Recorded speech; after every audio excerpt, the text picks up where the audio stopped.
Hello and welcome to Ashton's Tech Support. Today I'm going to show you how to use universal control between your Mac and your iPad. If you're not familiar with what universal control is, you can use your Mac's mouse, trackpad, and keyboard to control what's going on your iPad. So to get started, let's head over to the Mac. We're going to go to Settings, System Settings, which I still don't like this new Ventura stuff. All right.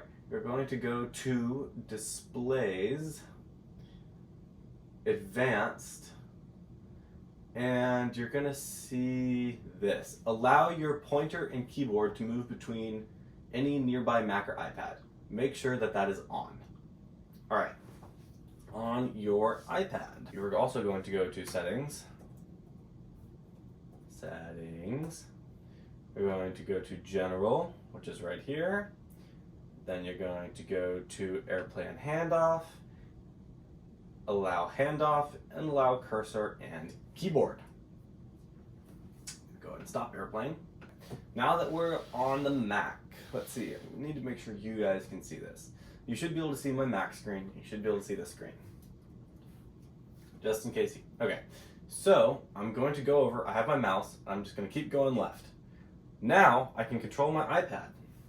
Swipe left, swipe right, I can go over here, I can open settings, I can scroll around, and I'm using the same things that would control my laptop. Now, if I want to go back over, I can go back over here, I'm going to hit Command Spacebar, I'm still in here. So to make sure I go back over to here, click once, I'm on the Mac desktop, bam.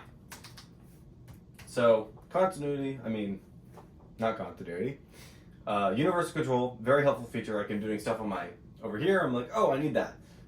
So let's see, apps that work between it. I think Mail might. So if I bring over Open Mail over here, I'm gonna drag this and I'm gonna drag it over. No, Mail does not. Okay. Don't save. All right, Mail does not work. Safari might. Let's see. Oh, look, reviewers know how to use universal control. Oh, it's not working. Okay, still working. So I wonder. Okay. So for Safari, you can control the links. So I'd use Greek alphabet. So let's go back. No, let's not do that. We're going to go back over to the Mac. I click on the link. I'm dragging the link over here, and I'm putting it right there, and it brought me to that page. So it is a little finicky, but it's a very useful feature. I use it a lot. Sometimes I'll be over here. I'm like, oh, I need to airdrop this to the Mac. Go airdrop it. Sometimes I'll have an application over here and I need Safari over here. Perfect.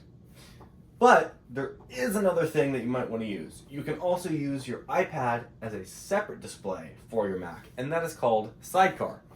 The next video on the channel will be how to use that. So if that sounds more appealing to you, tune in for the next video. Thank you so much for watching. If learning how to use Sidecar was helpful, please leave a like. If you're not already subscribed, please subscribe. And if you think someone else needs to see this, share it to them. If you have any questions, leave a comment down below. Thank you so much for watching. Have an amazing day. Toodles.